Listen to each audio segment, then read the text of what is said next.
Baik, perkenalkan nama saya Alfonsius Lamatokan dengan NPM 079. Di sini saya akan menjawab soal-soal UAS untuk mata kuliah ekonomi dari masa ke masa. Soal yang pertama, pada dasar mazhab neoklasik tidak terlalu berbeda dengan mazhab klasik dalam prinsip-prinsip dasarnya.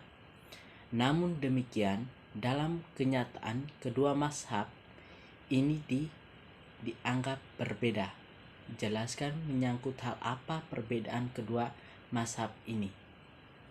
Jawabannya, perbedaan utama antara teori klasik dan neoklasik adalah yang pertama, teori klasik adalah mengasumsikan bahwa kepuasan pekerja hanya berdasarkan pada kebutuhan fisik dan ekonomi.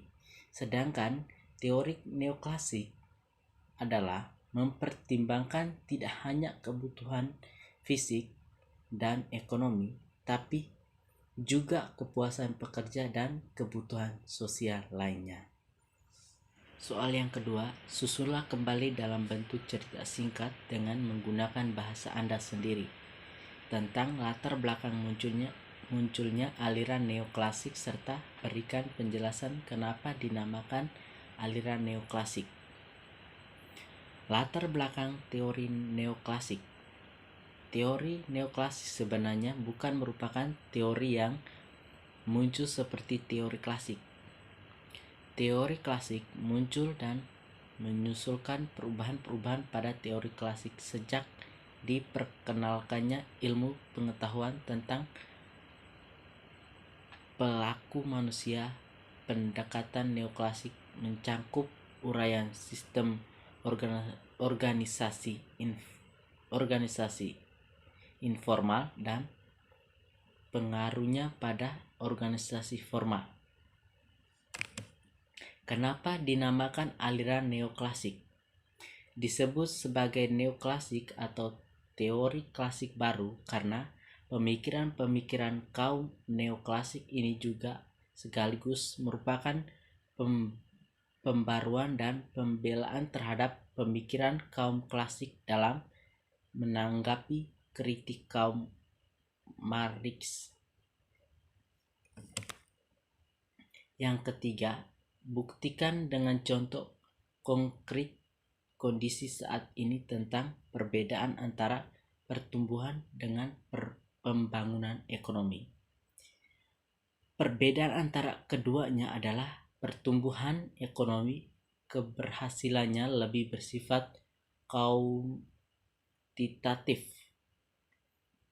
yaitu adanya kenaikan dengan standar pendapatan dan tingkat output produksi yang dihasilkan, sedangkan pembangunan ekonomi lebih bersifat kualitatif, bukan hanya pertambahan produksi, tetapi juga terdapat perubahan-perubahan dalam struktur produksi dan alokasi input pada berbagai sektor perekonomian seperti dalam lembaga pengetahuan sosial dan teknik. Yang keempat, jelaskan bagaimana latar belakang lahirnya monetaris. Latar belakang lahirnya aliran monetaris. Aliran monetaris dalam perkembangan sejak pertengahan dasawarsa 60 meliputi berbagai sub aliran yang beraneka ragam. Sejumlah sub aliran masing-masing memberikan penekanan yang berbeda terhadap penerapan bidang moneter dalam perkembangan ekonomi. Tampaknya memang agak sulit untuk memberikan suatu definisi yang agak baku mengenai ruang lingkup, materi, dan sifat monetarisme. Soal yang berikut, soal nomor 5, jelaskan sejarah awal sistem perekonomian yang dianut oleh Indonesia. Jawabannya, hal ini disesuaikan amanat Undang-Undang tahun 1992 pasal 3 yang di dalamnya dijelaskan bahwa tujuan koperasi adalah untuk mensejahterakan anggotanya serta tutur serta dalam membangun tatanan perekonomian negara agar mampu mewujudkan masyarakat yang maju, adil dan makmur. Pengolahan sistem ekonomi ini dilakukan berdasarkan hasil musyawarah yang dilakukan oleh perwakilan rakyat.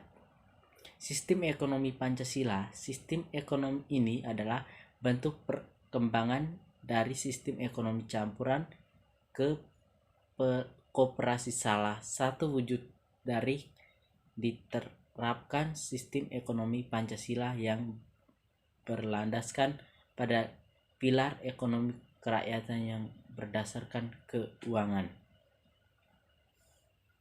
Soal yang berikut, soal nomor 6. Apa dasar landasan penetapan sistem ekonomi kerakyatan di Indonesia? Jawabannya, karena prinsip ekonomi kerakyatan di Indonesia pasal 33 ayat 1 sampai 3 berisi prinsip bahwa perekonomian Indonesia disusun berdasarkan asas keuangan, penguasaan cabang produksi penting oleh karena sastra menggunakan kekayaan alam sebaik-baiknya untuk kesejahteraan rakyat.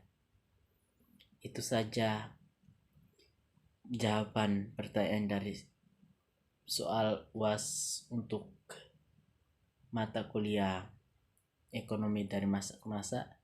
Kurang dan lebihnya saya mohon maaf. Sekian dan terima kasih.